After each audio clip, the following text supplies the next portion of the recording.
నమస్తే మెట్రో ఉదయం న్యూస్ కి స్వాగతం. లక్ష ప్రదేశాలలో జరిగే హిందూ ధర్మ సమ్మేళనంను వరంగల్ నగరంలో 9 చోట్ల నిర్వహించనున్నామని జమదగ్ని హిందూ ధర్మ సమ్మేళన నిర్వాహకులు గందే గోవిందరాజులు తెలిపారు. వరంగల్ నగరంలోని శ్రీ దుర్గేశ్వర స్వామి దేవాలయ ప్రాంగణంలో ఈ నెల 19వ తేదీన జరగనున్న జమదగ్ని హిందూ ధర్మ సమ్మేళన గోడ పత్రికను ఆవిష్కరించారు. వారం రోజుల నుంచి ప్రతి ఇంటికి తిరిగి హిందూ సమ్మేళనానికి ఆహ్వానించామని అన్నారు. హిందువులంటే ఏమిటి, హిందూ యొక్క కర్తవ్యం ఏమిటి అని ప్రతి ఒక్కరికి తెలుసుకోవాల్సిన బాధ్యత ఉందని ఈ నెల 19వ తేదీన సాయంత్రం 5:30 గంటలకు శ్రీ దుర్గేశ్వర దేవాలయ ప్రాంగణంలో జరుగు హిందూ సమ్మేళన కార్యక్రమం విజయవంతం చేయాలని పిలుపునిచ్చారు.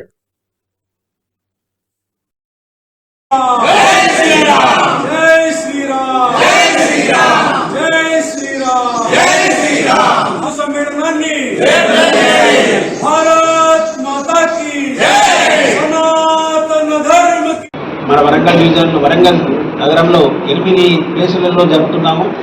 మన పిన్నవారి వీధి, రామన్నపేట బస్తీలను దుర్గేశ్వరాలయం ముందు 19వ తారీఖు ఆదివారం సాయంత్రం 5:30 గంటలకు ఈ హిందూ సమ్మేళన కార్యక్రమం నిర్వహించుతున్నాము. ఈ కార్యక్రమానికి మనం ఈ 3 రోజుల నుంచి వారం రోజుల నుంచి కూడా వాడవాడలా తిరిగి ఇంటింటికి తిరిగి అందరినీ ఆహ్వానించడం జరిగింది. ఈ ఆహ్వానానికి అందరూ కూడా వచ్చి ఈ కార్యక్రమాన్ని దిగ్విజయం చేయాలి. హిందువుల యొక్క ఐక్యత ఎలా ఉండాలి, హిందువులు ఎలా ప్రవర్తించాలి అనే దాని మీదనే వ్యక్తులు మాట్లాడతారు. రాష్ట్రీయ స్వయం సేవక్ సంఘ్ 100 సంవత్సరాలు నిండిన సందర్భంగా అవేర్నెస్ కోసానికి జనజాగరణ చేయడం జరిగినది.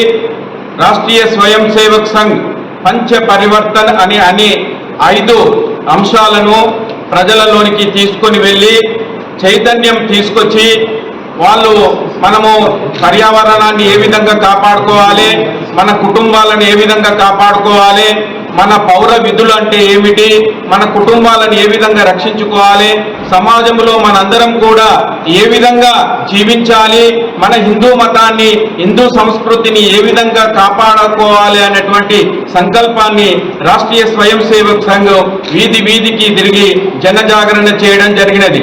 ఆ సందర్భంగా పుర ప్రముఖులు, హిందూ బంధువులందరూ కూడా ఆ అవేర్నెస్ ను ఆసరా చేసుకుని హిందూ సమ్మేళనాన్ని మన దుర్గేశ్వర స్వామి గుడి ప్రాంగణంలో రామన్నపేట పిన్నవారి బస్తీ సమ్మేళనము వాళ్ళందరూ కూడా ఒక కాడ సమావేశమై పెద్ద ఎత్తున చేయడం జరిగినది. ఆ సందర్భంగా పెద్ద పెద్ద స్వామీజీలు, ప్రవచనకర్తలు, మన తర్వాత రాష్ట్రీయ స్వయం సేవక్ సంఘ్ ఒక వక్త కూడా మనకు ఆ కార్యక్రమంలో పాల్గొని మనకు అవగాహన కల్పిస్తారు.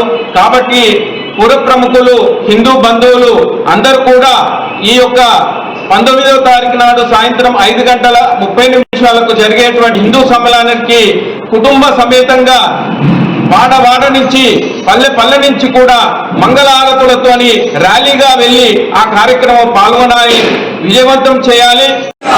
సనాతన ధర్మ కి జై, భారత్ మాతా కి జై, జై శ్రీరామ్.